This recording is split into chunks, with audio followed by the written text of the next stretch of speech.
देश के सम्माननीय यशस्वी और जयस्वी प्रधानमंत्री जी आदरणीय नरेंद्र जी मोदी,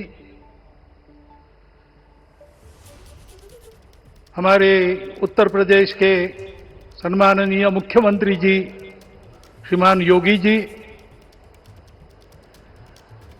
राज्यपाल महोदया, मंचस्थ सभी मान्यवर, उपस्थित सज्जन, माता भगिनी, आज हम सबके लिए एक सार्थकता का दिवस है। इतने लोगों ने सपना देखा, इतने लोगों ने प्रयास किए, इतने लोगों ने अपने प्राण अर्पण किए। आज उनकी स्वर्गस्थ आत्मा तृप्त हुई होगी। आज वास्तव में अशोक जी को वहां शांति मिली होगी।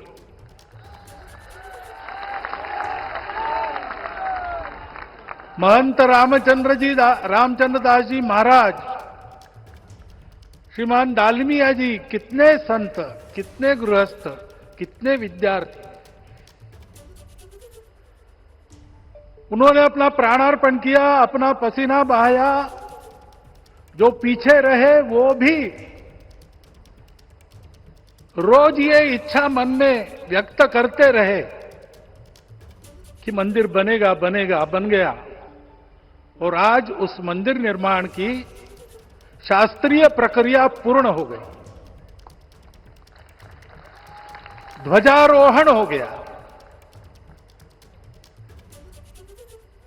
राम राज्य का ध्वज जो कभी अयोध्या में फहराता था और संपूर्ण विश्व में अपने आलोक से सुख शांति प्रदान करता था, वो ध्वज आज फिर से नीचे से ऊपर चढ़ता हुआ और अपने शिखर पर विराजमान होता हुआ हमने अपनी आंखों से देखा है, इसी देह में देखा है।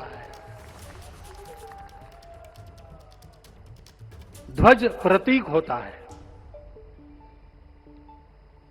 इतना ऊंचा ध्वज चढ़ाना कितना समय लगा आप जानते हैं। मंदिर बनने में भी समय लगा। 500 साल छोड़े तो भी 30 साल तो लगे ही। उस मंदिर के रूप में हमने कुछ तत्वों को ऊपर पहुंचाया है।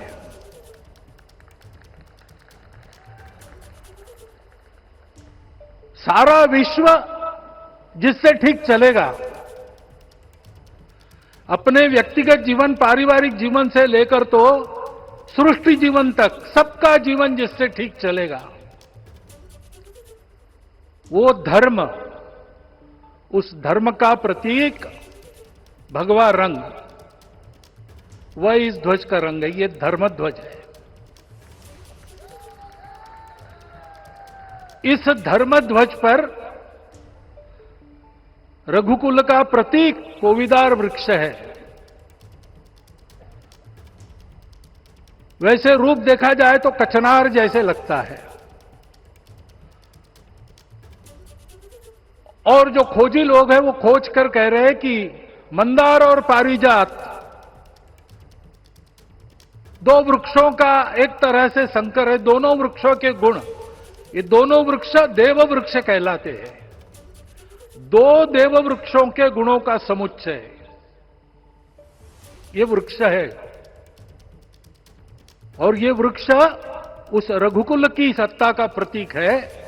वो सत्ता वृक्ष से व्यक्त होती है, जिसके बारे में कहा गया, छायाम अन्यस्य कुर्वन्ति तिष्ठन्ति स्वयं आतपे। सबके लिए छाया देते हैं, स्वयं धूप में खड़े रहकर। फलान्यपि परार्थाय, फल स्वयं उगाते हैं, दूसरों के लिए बांट देते हैं।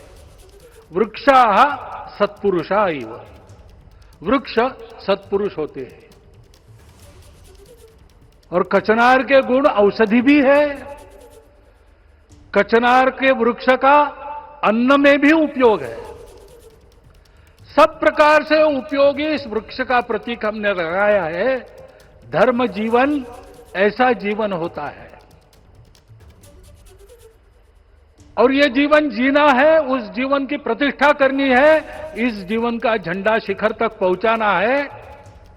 चाहे जितनी प्रतिकूलता हो, चाहे जितनी कठिनाइयां हो, साधनहीनता हो, सारी दुनिया स्वार्थ में बहती होगी, लेकिन हमारा संकल्प है, सूर्य भगवान उस तेज के, उस संकल्प के प्रतीक है।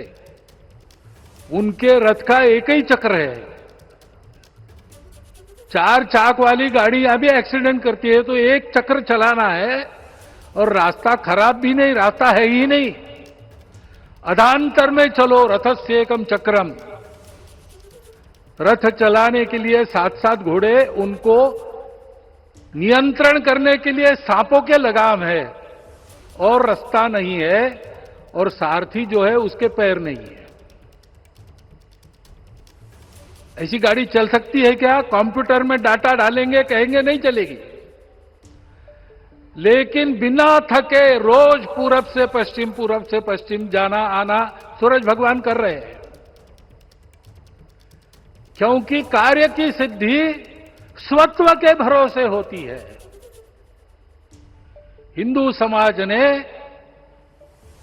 लगातार 500 साल और बाद के दीर्घ आंदोलन में अपने इस स्वत्व को सिद्ध किया, और रामलला आ गए, मंदिर बन गया। यही बात सत्य पर आधारित धर्म, सत्य जो प्रतिनिधित्व होता है ओंकार से, वो सारी दुनिया को देने वाला भारत हमको खड़ा करना है। हमारे इस संकल्प का प्रतीक यह राम मंदिर, उसकी प्रक्रिया आज हमने पूरी कर ली है। यह धर्म, यह ज्ञान, यह छाया, यह सुफल संपूर्ण दुनिया में बांटने वाला भारतवर्ष खड़ा करने का काम अपना शुरू हो गया है। उसको, इस प्रतीक को देखकर, हिम्मत रखकर, उसी प्रकार सतत प्रयास करते हुए सब प्रकार की विपरीतताओं में भी हम सबको मिलके करना पड़ेगा। आज ये हमारे कृतार्थता का दिवस है, और आज हमारे संकल्प की पुनरावृत्ति का ये दिवस है। वो संकल्प हमको हमारे पूर्वजों ने दिया है। एतद् देश प्रसूतस्य सकाशाद अग्र जन्मनात्। इस देश के जन्मे हुए अग्र जन्मना है, सबसे प्राचीन है, इसलिए बड़े भाई है। वो ऐसा जीवन जिए कि स्वम स्वम चरित्रम शिक्षेरन पृथिव्याम सर्वमानवा। पृथ्वी के सर्व मानव अपने अपने चरित्र की शिक्षा, जीवन की विद्या भारतवासियों से सीखे। ऐसे भारतवासियों का परम वैभव संपन्न, सर्वशक्ति संपन्न और सबके लिए खुशी बांटने वाला, शांति बांटने वाला, सबको विकास के सुफल देने वाला भारतवर्ष खड़ा करना है। ये विश्व की अपेक्षा है, हमारा कर्तव्य है। मंदिर में श्री रामलला विराजमान है, उनका नाम ले और इस कार्य की गति हम बढ़ाए। इतना एक विषय आपके सामने रखता हूं। जैसा सपना देखा था उन लोगों ने, रामदास स्वामी ने कहा था, स्वप्नी जे देखिले रात्रि ते तैसे ची हो तसे। ऐसा सपना उन्होंने देखा था, बिल्कुल वैसा। और मैं कहूं कि उन्होंने जो सपना देखा था उससे भी अधिक भव्य और अधिक सुंदर ये मंदिर बन गया है। हमारे हृदय में वो निश्चय का सृजन करे, तपस का सृजन करे, ये शुभकामना मैं आप सबको देता हूं और मेरे शब्दों को विराम देता हूं। एबीपी गंगा, खबर आपकी, जुबान आपकी।